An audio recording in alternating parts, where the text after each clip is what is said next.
This is a continuation of a video series that's never been done before, so I thought it might be great for financial advisors. It's the history of Bitcoin, but from a financial advisor's perspective.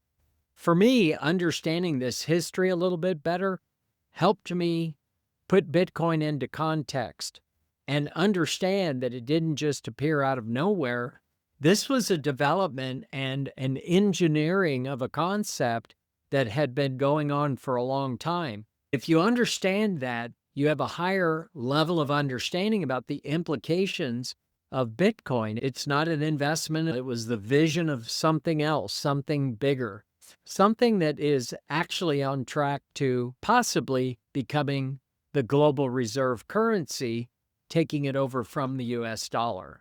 But there's some big ifs, and I thought I'd go through the history of Bitcoin from a financial advisor's perspective so that you can understand the implications of all this. I'm going to pick up where we left off in video number 1.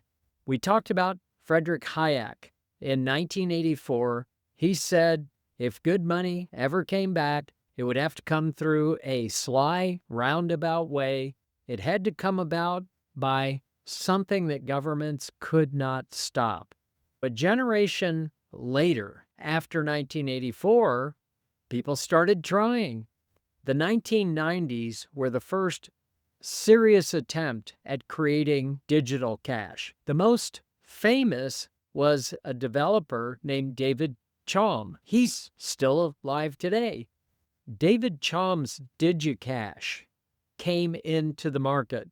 Chaum was and is a brilliant cryptographer. He came up with the idea of digital money that could be transferred electronically, yet still maintain privacy. His company, DigiCash, launched in the Netherlands. They used advanced cryptographic protocols that looked very promising. In fact, some banks at that time even experimented with this DigiCash in pilot programs that were set up. But there was a problem. DigiCash relied on a central server. That made it vulnerable. If the server was ever shut down or broke or some catastrophe happened, the whole system failed. And that's exactly what happened. The company eventually went bankrupt, and the dream of digital cash collapsed along with it. But as I said, every step in this journey was an ingredient, and the lesson learned was something that actually a software developer in 2008 put all together into what we now think of as Bitcoin. But the big lesson here is that if your system has a single point of failure, it's not going to last. It can't be used as money. Think about how this parallels with financial advisory practices. If all your client information or your service process depends on one key individual, you've created a single point of failure. That's not resilient, and it won't scale. Bitcoin, unlike DigiCash, was designed to avoid that mistake. Now, DigiCash wasn't the only attempt. Other innovators came in behind Chaum and tried it too. In the late 1990s, systems like eGold allowed people to transact online using digital representations of gold. And for a while, it actually gained traction.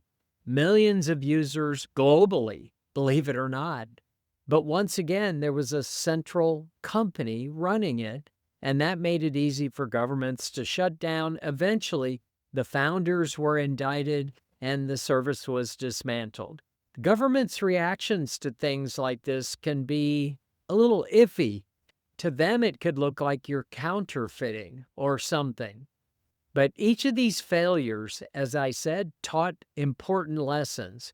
DigiCash proved cryptography could work for money.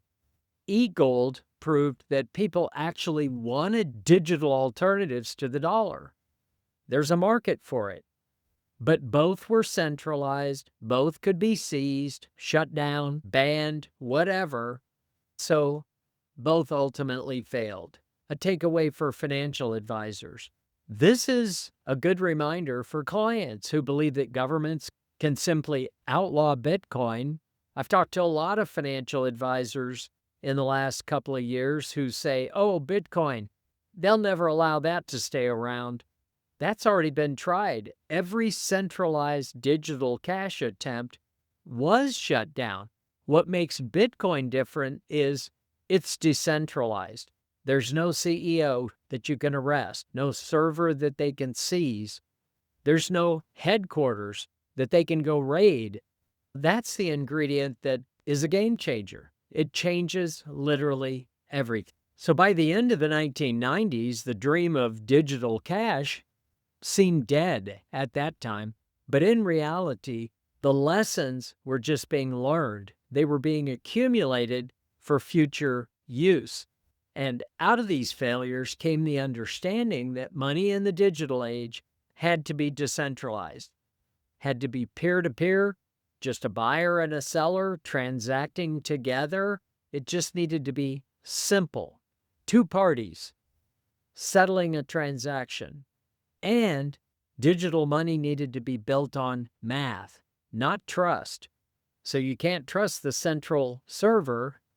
The extension to that, which is called counterparty risk, we deal with it today. Can you trust the bank? Can you trust this brokerage firm or that brokerage firm? But these ingredients were on the table waiting for the master pastry chef to come in and bake this cake, accumulating all these ingredients and previous failures, but into some beautiful cake using the same ingredients, but something that actually works. We call that pastry chef Satoshi Nakamoto. It took his arrival to pull all these things together and make it work. And that's where we'll pick it up in the next video. We're going to step into the 2000s when these software developers, they called themselves cypherpunks. They were cryptographers and privacy pioneers. They began experimenting with new ingredients, like something called proof of work that would eventually become a part of Bitcoin's recipe. So remember, this is not financial advice. You're the financial advisor. I'm a financial advisor, but my role is just to inspire you to understand Bitcoin at a significantly higher level. If you'd like to read the full article that this video series is based on, look for the link in the video description.